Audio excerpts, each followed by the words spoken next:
What up, though, man? It's your boy Bus Driver. We are here at the bus stop with the homie Truly Fresh. I'm about to have him introduce himself. I can tell y'all now, and I'm telling y'all now, check out the album, check out the album, check out the album. You will not be disappointed. So if you could, real quick, man, go ahead and introduce yourself. Tell the people who you are, what it is that you do. What's going Get into on? it. It's your boy Truly Fresh, CEO After Dark Music Group. I am an artist from the 7-5. Here to chop it up with Bus Drive. That's what's up. That's what's up. So the name of the album. I brought you flowers. Where did that come from? Where did that come from? You see, I'm gonna just tell you, I'm already enjoying. I'm gonna enjoy this pod. Oh yeah, absolutely. Yeah, I mean, cause bro, I'm a fan. I want to know. It's shit I want to know. All right, so I brought you flowers. It actually just came as like it was the second draft from the first idea. The album was really supposed to be called Therapy Sessions. I was gonna go into the whole Dr. T. Lee Fresh aspect of him actually being in therapy. So a lot of the songs was supposed to be on that project, but we just kept, recording and everything like that. So I brought you flowers, so they just came from just living and just being around like my peers and the community and everybody just giving me a lot of, just love and just showing their appreciation. And I just felt like I needed to give it back in a way. I like that. So it was just like I brought you flowers. Okay. Where it was like that in that aspect, but it was also bringing myself flowers too, because of the work that I do, and like I don't feel like I was basically like we work hard. You feel me? So I don't feel like I was giving myself the pat on the back that I thought that I needed to do. So I wanted to tailor some songs that was for me and also for my fans at the same time. I like that, and I kind of feel like that comes across because it's a diverse album. Like I like how it kind of starts off in the beginning as it's you kind of singing towards the beginning. You know what I'm saying? Like, but like once you kind of get to the end, it's like, bro, you got bars too. Yeah. You know what I'm saying? So I do like the I guess dichotomy would be the word for it. Big word. Make sure y'all I'm using that right. But like, you know what I'm saying? I like that aspect of it. And then even with your original concept, I like themed albums. Yeah. You know what I'm saying? I like because with that it lets me know that the artist is actually putting that time and effort into that album. The thought. Exactly. Because I know you might have a bunch of songs in a vault that you can just put on an album, you know what I'm saying, and call it whatever and release it. Right. But when you have something that's essentially curated, Right. You know what I'm saying? Like that's I personally I appreciate that shit. Yeah, everything was curated from the photography, all of the photos, the features, the beats. Like we were very like mindful of how we like put this album together, especially coming from the whole other idea. You know what I'm saying? So it was kind of just all just happened like divinely, naturally, but authentically as well. I can dig that. I can dig that. Now I know it's like trying to pick your favorite child, but do you have a favorite favorite track on this project? Damn.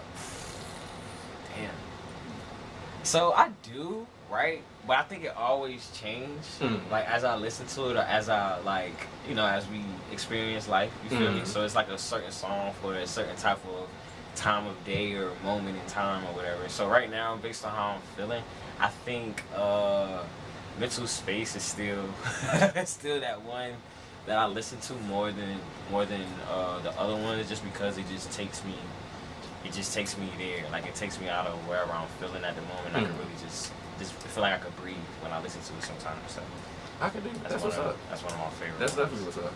So alright, because like I said, I feel like that album was very diverse.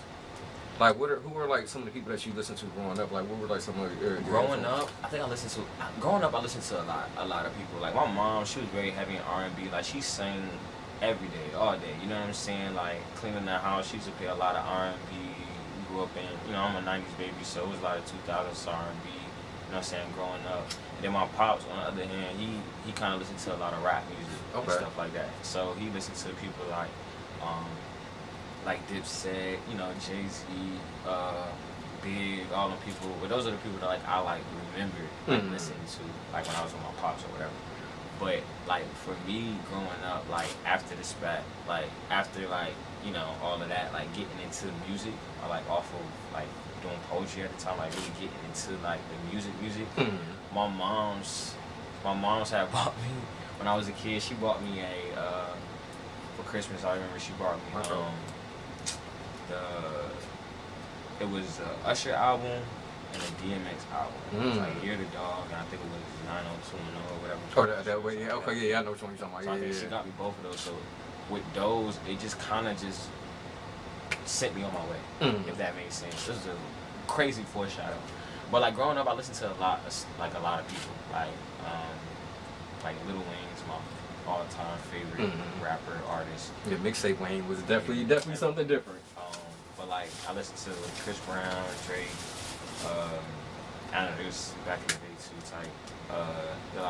I listened to a lot of different genres of music. Like I listened to a lot of jazz music. I listened to a lot of like old school music, like the 70s and 80s type of music too. Like Prince is one of my favorite artists too. Okay. So it's just I listen to a lot. Like it ranges. All right, so I got to get into this then. So with jazz, because I do want some of your, I don't want like to say top, but like some of your personal favorites. Man. Who are some of your personal favorite like jazz artists? I mean, my all-time favorite gotta be B.B. King. Okay. For real. I mean, right now I'm listening to this. I gotta pull it up so you can know her name. I'll be saying her name now. But right now I'm listening to this one joint on this playlist. Bro, look, I understand it. Keep doing what you're doing. You good? I do the same shit. And shout out to y'all too, cause like I feel like people don't shout out the background people, the people. You know what I'm saying? Like it's absolutely important for an artist to have that team behind them. You know what I'm saying? That shit is dope as hell. So special shout out to y'all for real. Man, you gotta do that. I definitely dig it. Definitely dig it. I'm trying to find the jump, man. I ain't trying to take a long time. Huh? Dang, if I find it, I'm gonna tell you. Cause she did it with And see, like I said, when Samara Joy. Okay, Samara Joy. Yeah, I'll send it to you.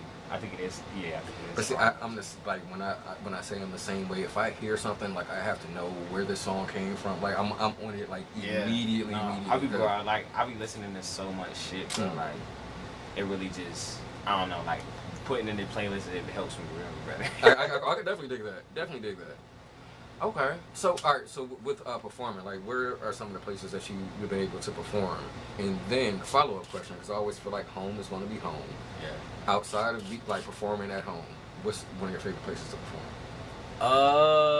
Right now, like, we perform a lot, you feel me? Like, outside of the 7 cities, 7-5.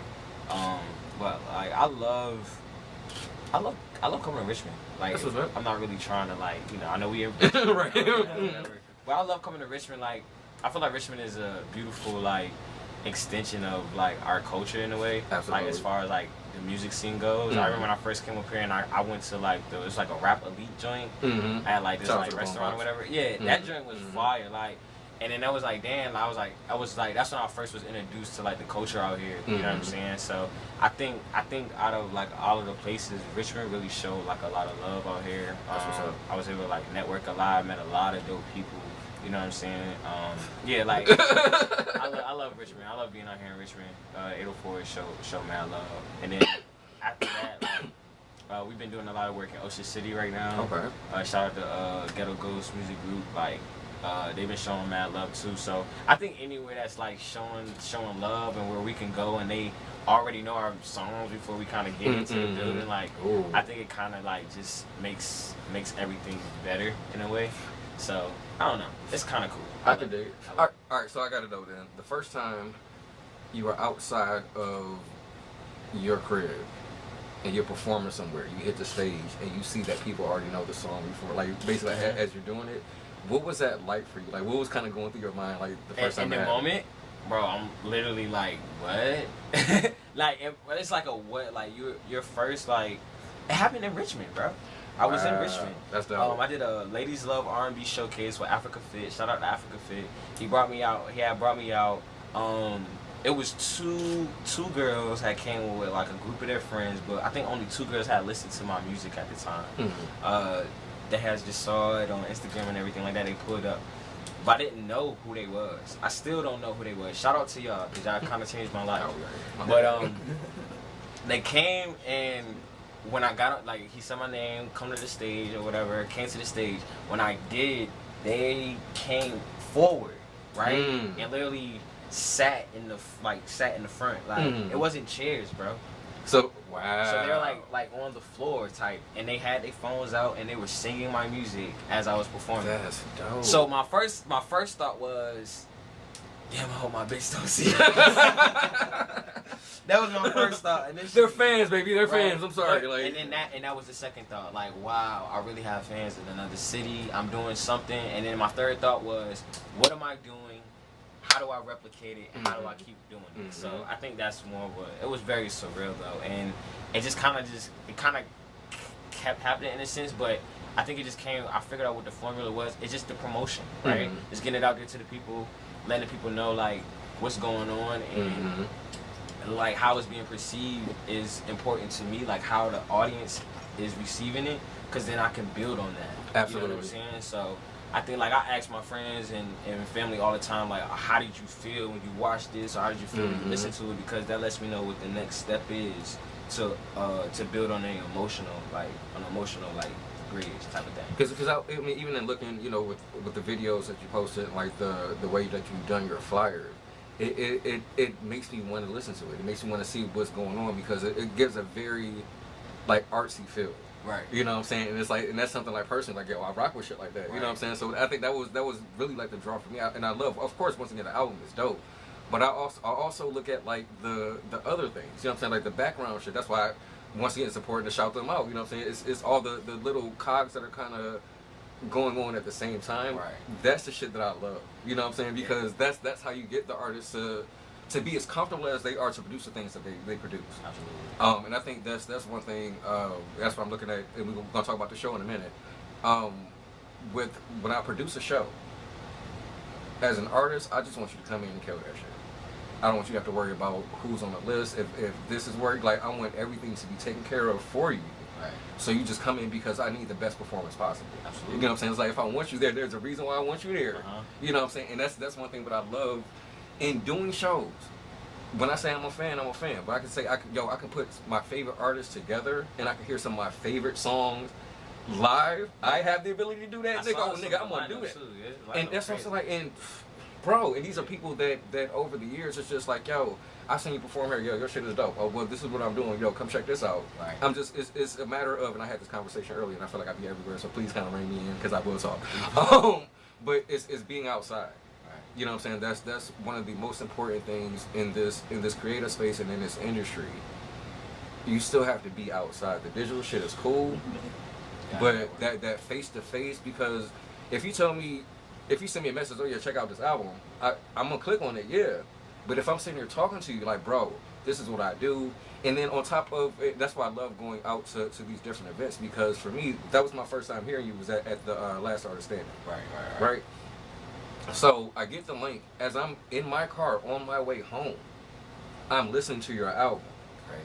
So for me, it's like, yo, even the songs that you perform, I'm hearing those songs differently now because, yo, I saw you perform that shit live. So every time I hear this shit, I see you on stage doing, like, you know what I'm saying? So it's like with that, it's important for me for people to know artists like you. The whole purpose of me talking to people and doing all of this shit is to take. And I'm gonna say it now, I'm gonna say it again. It's gonna be on damn near every episode. It's not fair. That's what I'm thinking. It's not fair. We know what you can do, right? We know how dope you are. People in this area know how dope you are. Is it fair just to keep it over here? Nah. No. I need to take this somewhere else, and for people to know, because there are so many different pockets of creatives in so many different cities. I went to Detroit a couple weeks ago. That's where I'm from. That's my first time going back to the crib, 10 years, and this is what I'm doing. You know what I'm saying? And that I did like 7 interviews in like one day. This was like back, when I say 6.5 hours, bro, 6.5 hours back to back, because my cousin lined it up for, shout out to my cousin, and she lined it up for me because she's, involved in that community. So her homeboy, you know what I'm saying, we had the spot to kind of do it, and we had people, it was just people coming through all day, but I'm like, yo, I know people here know about them. How many people down in Richmond know about these guys? You know what I'm saying? And what I'm working on now, and shout out to Black Lion Society, shout out to Big Scam, January, I'm getting some artists from Detroit to come down here to perform. I want four artists from Detroit, 5 artists from this area, and it's going to be a collab show. You know what I'm saying? Because once again, niggas is dope. Have you ever heard of Black Lion Society? If you haven't, I'm gonna put y'all on. But that's the thing. They're dope as hell, but how many people outside of that area? And I know, you know what I'm saying, they kind of travel a little bit, but I want to be able to take this shit globally if I can. You know what I'm saying? And so that is the purpose. So with dope cats like you, bro, this is the reason why I'm doing this shit. For real, it's for people to know the dopeness that is music and the importance of the people that are behind the shit that keeps the world together. That's the best way for me to put it. That's it. Because COVID is always my example. What was niggas doing? They was sitting in their house, they were watching TV, playing video games, listening to music. Who are the people that are behind these things? All of these people are artists. It's important for me personally to know, bro, why do you do this? So I guess that is saying all that to say, why? Like, what kind of gets you out of bed to be like, yo, I gotta hit the studio today? I mean, it's a drive. It's a drive. I mean, like, I was just saying this on another pod. Like, after my brother passed away, it was just I couldn't do nothing else. You know what I'm saying? And then it just formed into just everything else that, you know, that came after that. Like, you know what I'm saying? Just going through that moment in time, like, where I needed to hold on to something, and people wasn't the answer, or conversation wasn't the answer. I went to music, and just remembering conversations that me and him had, and knowing that, it just kind of it drives me. So, and then not only that, that's the beginning, right? That's the origin story. But meeting dope individuals and seeing passion and potential and future in a lot of my peers, and having certain resources or knowing certain people that were like where we can help, where we can formulate a plan for other people. I think that's kind of another thing that drives me as well. But doing music, that's always going to be something that's therapeutic for me. Like, if I don't get up and do it, I'm going to be in the crib probably sad. You know what I'm saying? So it's just something that I have to do, whether people listen or not. And I think that's the beauty of music, because I can tell you, and I feel like I say this a lot, it saves lives. It just saved my life. And it's like the more artists that I talk to, it's done the same for y'all. Yeah. You know what I'm saying? And it's a beautiful gift to be able to give and receive. You know what I'm saying? Because I do understand that it is healing. It's in the process. You know what I'm saying? And then the result of that does something for somebody else. Right. And that's why Mental Space is one of my favorite records right now, because it doesn't, and that's why I put it in the middle of the album, because it doesn't matter where you at. Like, you just gonna have to just take a moment and take some time for yourself to really just think about what's really going on. You know what I'm saying? And I know I kind of went left with the next song, because that's how I felt, like, just thinking, right? Like, I think I lost my mind. Like, so it's just like, it's just all about how this shit just flow, like, it's based on the moment. But I think what I love about it does to a certain extent give the listener an insight to you. Right. You know what I'm saying? And I think that's really what I appreciated about the project, for real. Like I said, even like the rollout, the layout, like everything. I know it was well thought out, absolute fucking genius. But it's always the willingness to put yourself on wax that I admire. Whether it's something good, bad, like I like that vulnerability. You know what I'm saying? And once again, it is the thought and the care that you put into the work. If you go back and listen to my other albums, you can tell, like, we were pulling back layers, right? You know what I'm saying? So with this album, like, it was very vulnerable, like you said. Like, we put our heart on the sleeve. I was like, I gotta get people some of me. Like, on the album cover, my feet out, man. Yeah, and that's you feel me? Like, my feet's out. I'm a skinny guy. I'm in a white beard. Like, you know what I'm saying? So this nigga got his toes out on the album cover. I definitely was something different, but like people know me. Like, I'm not a feet guy. You feel me? I would never do that in a million years. I was like, I want to give you guys just me, like, very, like, everything raw, like everything. So, like, even mixing and engineering myself on a project, like, it was just me, Pac, Michael Corder, Lash LaRue. Like, we all was in there just working on certain songs and different beats, and, you know, like, without my peers, this album would not be the way that it is. That's what's you up. feel me? Like, without them understanding me and, like, my vision or like even like the path, Mhm. or like they see potential and they see it a certain way. And I was like, I asked God one time, I was like, yo, show me how like I'm being perceived, so I know where I can know where I'm going. Mhm. And God always sent somebody to tell me about myself, whether it was good, bad, or it was right on point. You know what I'm saying? Mhm. Not listen. You feel me? But it all just it's still molding me. You know what I'm saying, to this day, and I'm always just always have an open ear and always be receptive to it, and I'm always just work. Like I'm never gonna stop working. It's never gonna happen. Like it's never gonna happen. I'm always gonna be working.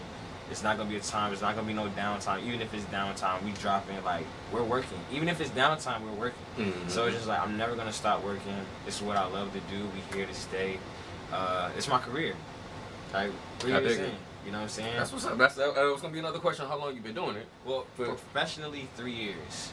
Like I would say, like I got the LLC, and then we kind of just. That's when I say it was professional, because I got the business behind me. Mhm. We grabbed everything that we needed to function as an entity, like a business entity, and I was working within that of my own caliber. So I think I would say 3 years professionally. But I've been doing music since I was like 15. Okay. You know what I'm saying? Just recording and just, I guess, just experimenting, learning my sound, learning who I am as a person, as an artist, and meeting people that I needed to meet just in the beginning, coming up to now. So, yeah. So do you feel like it was like was there one moment, or do you feel like it was like a series of moments where you were like, yo, like I'm really nice with this shit. Like I can really see myself. I think, you know what I'm saying, like as doing this as a career. I mean, yeah, for sure. I mean, as a kid, it was always a dream. Like that's your dream. Like I see Lil Wayne doing this thing. Like damn, I want to do that. So that's really what sparked like just being in the studio. But as you're in the studio and you're making these records and you're doing these records, you're just like, damn, these are really good. And then the way people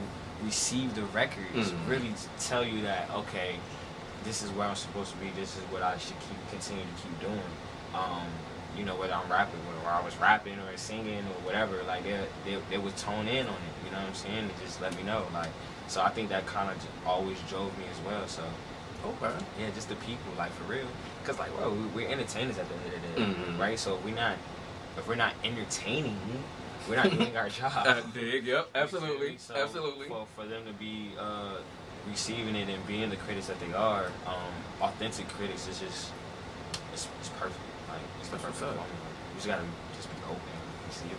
That's what's up, and I like that. I definitely like that. All right, so with performing, I know you said that Mental Space on your latest project is your favorite. Do you have like, is there another song where like when you're performing, I gotta do this song? So cliche. Okay. All right. Yep. Okay. And see, and that's the reason why I ask these questions. That's one of my favorite songs on the album. So it's like, you know what I'm saying, knowing that that's one of your favorites, like I like that. I like that. Yeah, so cliche, man. That motherfucking song. That was another one that it didn't take me long to write because it was in my heart. You know what I mean? I just put it down on the paper and type, and it was pretty simple to write. Like I just wanted to be, I want to have charisma with this song. Like I tell myself, all right, we want to do charisma, we want to do some wordplay, we want to make it sound a certain way, we want to give make it raw. You know, because this is how I gotta explain it to my engineer or whoever mixing it or mastering it. So it's like we still want to have the same, like, components to it. But yeah, that record is fun to do anywhere. I can do that record anywhere. It's clean, it has no cussing. I can perform it at a bar, I can do it with a band. Like, I love doing that record. Like, that's one of my favorite records. That's what's up. That's what's up. All right, so with a band. We're gonna be doing it October the 8th, man. There we go. So let's get into that, man. Yeah. The things that you got coming up, some of the performances that you have coming up in the area. I know you're saying what? October the 8th. October the 8th, you want to know all of the ones that's in Richmond? I mean, wherever you perform. Shoot. Everywhere, though. This going to be everywhere, so everywhere. I got like 12 dates for next month. I can't remember them off top, but let me just pull up my calendar real quick, because I got to look at it. Okay, so look. So Friday, we're going to go through all the dates. Friday, we in Virginia Beach. First Friday is at Utopia. The 5th, we at Portsmouth for the Pajama Gym at 90s. I'll be hosting. On the 8th, we're going to be here in Richmond at the same venue with Last Standing Zone for Tuesday Unplugged with Lilith Rose. On the, let me see, let me not miss nothing. Working out here, man. I like that. I say on the 11th, I just got booked for this show today. On the 11th, we're going to be with Capri. I think it's out Virginia Beach for the Post Festival. Extension from Something in the Water. That's something on 12th? I don't know. I'm gonna keep going. On the 18th, we in Maryland again. Ocean City is my birthday. We're gonna be doing a show with Ghetto Ghost. You know what I'm saying? For that joint. On the 24th, got your show. RVA Boombox. You know what I'm saying? We got RVA Boombox. On the 25th, we back in Virginia Beach for a Halloween party with 18 and Chrissy. Shout out to them. I just got to look for that city too. I forgot to tell my brother. Just in case you want. No, you know. And then November the. I got one on the first one, but November the 2nd, we got a comedy show that we're doing with Amir Driver, David Vega, and Lips Combs. I think that's his last name. Yeah, but I know he's gonna fry me when he sees this. But yeah, we're gonna be doing a comedy show at the venue on 35th. Yeah, I got a November the 1st date. I just can't remember what it is. Got you. But that's dope, though. That's what we got. We still on tour. So this is the I Brought You Flowers tour with Joe Crispy, Trap Star Mogul. You know what I'm saying? So we just hitting all these spots. Yeah, that's my guy. Yeah, so we hitting all these joints. You going to the last dinner tonight? Is that are they doing it tonight? Yeah. That's one tonight. And there's one on the 29th. We gonna pull up tonight. Oh shit. I might be. I don't know. Well, yeah, shit. Yeah, I'll be there. If they doing one, I'll be there. I don't know what it is, but I ain't come dressed for it. That joint, that last artist standing joint is a vibe. Yeah, we might. It's definitely a vibe. I got some. I judged the last one. I did that again. Like, yeah, that's an experience, bro. Like, it is so much fun. And it's hard to do. It's incredibly hard to do. So what is it like judging? It's because I try not to get too personal because there are always it's going to be something that I like. Right. I feel like I said, like even with your performance, I'm like, yo, I can see you playing this shit as I'm riding down the highway smoking a blunt, like on a nice ass night. You know what I'm saying? And I like those type of vibes. So it's like but I also need that, you know what I'm saying, if I need to get up in the morning, like that turn up shit I can do. So it's like I kind of almost find something in everybody. Right. It's hard though, man, because it's like you gotta with certain, like once it gets down toward the end especially, you have to get more technical. You know what I'm saying? You have to be more specific, like, you know what I'm saying, how much were they engaged in the crowd? Like, they're engaged in the crowd, yeah, because they did that the last round, and you know that was cool. But if it's two people left, then you got to get like a lot more specific. So it's fun, it's hard, but it's a great experience, man. I can definitely say that it's a great experience because I never thought, like, for me, brief story, long story long. It's just the way I ended up here. I was putting together comedy shows for my homeboy who couldn't show up one show. He was the host. I'm like, bro, I got comedians lined up. I don't want them to have to take away any of their set to tell jokes because somebody else couldn't show up. I said, fuck it.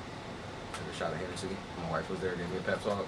I hit the stage, started hosting that shit. So there was a comedian who was coming. Shout out to my homeboy Trilla. He would be there every show, so I would let him open my shows. He wanted me to host his show that he wanted to put together. Come to this radio station, you know what I'm saying, so we could promote the show. I didn't know the shit was gonna be live streamed and fucking like all of that. I'm coming from work. I'm in my work uniform. I'm sitting in my car like, bro, am I about to do this shit? I said, you know what? I ain't about to do shit else. Fuck it. Let's go. From there, I ended up on that radio network for like almost a year. Dang. I had my own radio. Like, all right, so I started. This was last September. Keep in mind, this is all last year. Okay. This is the wild shit. This is all last year. From April of last year up until now. So, in October, I go to the spot. No, I'm sorry, this was September. We go to the spot, you know what I'm saying, we do a little interview, and dude was like, basically he was looking for 2 new hosts. He could stop looking now. So I was doing a morning show, and then maybe like 2-3 weeks later, he was like, yo, do you want your own show? I'm like, yeah. So every Tuesday I had my own, that was the bus stop.